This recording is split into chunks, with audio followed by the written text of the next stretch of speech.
मेरे पास इस क्वेश्चन में दिया हुआ है the band gap between the valence and the conduction band in a zinc oxide is 3.2 electron volt. Suppose an electron in the conduction band combines with the hole in the valence band and the excess energy is released in the form of a electromagnetic radiation. Find the maximum wavelength that can be emitted in this process. सही है। तो होता क्या है कि ये अपने पास क्या दिया हुआ है, ये अपने पास होता है कंडक्शन बैंड जिसे हम सब सी भी मान रहे हैं, और ये क्या अपने पास वैलेंस बैंड। सही है। यहाँ पे बोला जा रहा है कि यहाँ का इलेक्ट्रॉन जो है, यहाँ पे बहुत सारे इलेक्ट्रॉन होते हैं पर मान लेते हैं अभी 1 इलेक्ट्रॉन है, यहाँ जो होल के साथ, सही है, ये कंबाइन करता है। बेसिकली कहा यह जा रहा है कि जो इलेक्ट्रॉन है यहाँ से ये यहाँ पे आ रहा है, सही है, ये यहाँ पे आ रहा है। तो ये क्या होता है अपने पास, ये होता है अपने पास हायर लेवल, और वैसे भी क्वेश्चन में दिया हुआ है कि वो हायर लेवल से लोअर लेवल की तरफ आ रहा है, सही है। तो ये क्या हो रहा है, ये कुछ एनर्जी अपनी एमिट करने वाला है, जिस अरे ये एनर्जी एमिट कर रहा है तो हम जानते हैं कि सी बी और वी बी के बीच में जो एनर्जी का डिफरेंस होता है वो होता है ई जी। अब इलेक्ट्रॉन यहाँ से यहाँ आ रहा है, हाई से लो आ रहा है, तो ये कुछ अपनी एनर्जी एमिट करने वाला है यहाँ से, सही है।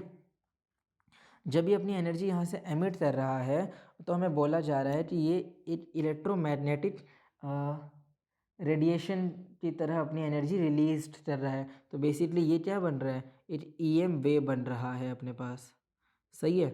ईएम वेव की फॉर्म में अपनी एनर्जी रिलीज कर रहा है। इसका मतलब ये है कि जो यहाँ की एनर्जी है वही इलेक्ट्रॉन गैप की एनर्जी गैप के बराबर है, सही है। मतलब energy released by the electron इसी से बराबर है, ये बराबर है अपने पास इलेक्ट्रॉन गैप, एनर्जी गैप के बराबर है। और ये एनर्जी क्या है अपने पास, एनर्जी रिलीज्ड बाय इलेक्ट्रॉन किस फॉर्म में है अपने पास, ये होता है अपने पास इलेक्ट्रोमैग्नेटिक रेडिएशन की फॉर्म में। बेसिकली ईएम वेव की फॉर्म में ये अपनी एनर्जी लूज कर रहा है यहाँ से। तो ये अगर ईएम वेव है तो हम जानते हैं कि एनर्जी के लिए क्या फॉर्मूला होता है, ये होता है एच सी बाई लैम्डा। ई से बराबर है, ये बराबर है ई जी के। हमें लैम्डा की ही वैल्यू चाहिए, तो लैम्डा यहाँ से मैं ईजिली फाइंड आउट कर सकता हूँ। सो लैम्डा के लिए क्या फॉर्मूला बन जा रहा है अपने पास, ये हो जा रहा लैम्डा, ये हो जा रहा एच सी बाई ई जी, सही है। अब ये लैम्डा होना चाहिए ना अपने पास, ये यहाँ से लैम्डा है अपने पास, सही है। मैंने गलती से एच वहाँ पर डिनोट कर दिया।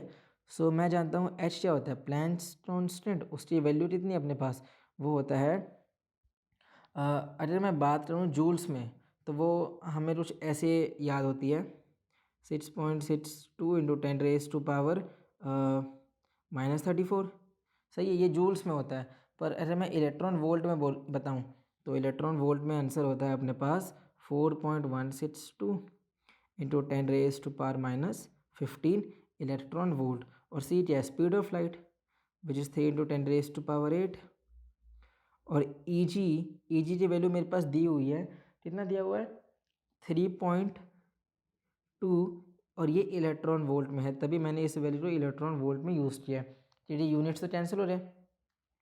अब जो लैम्डा के लिए वैल्यू यहाँ से सॉल्व करना है हमें, तो लैम्डा कितना आ जा रहा है यहाँ से, ये हो जाना चाहिए 4.162 इंटू 3 डिवाइडेड बाई 3.2 इंटू 10⁻⁻7, और ये हो जा रहा है मीटर में, सही है। क्योंकि लैम्डा अपने पास लेंथ है, वेवलेंथ है अपने पास, तो इसे सॉल्व करने पे आएगा 3.9018 इंटू 10⁻⁻7 मीटर।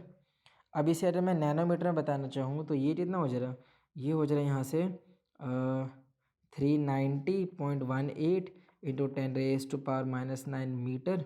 और हम जानते हैं कि ये 10⁻⁻9 क्या होता है, नैनोमीटर, नैनो। सो ये हो जा रहा है 390, और ये वैल्यू अप्रोक्सीमेटली 390 हो जाएगी नैनोमीटर। तो यही अपने पास क्या है, वेवलेंथ है। सो हमसे वेवलेंथ की ही वैल्यू पूछी थी, तो हमने वेवलेंथ फाइंड आउट कर दिया यहाँ से। इससे आसान सॉल्यूशन और कहीं नहीं।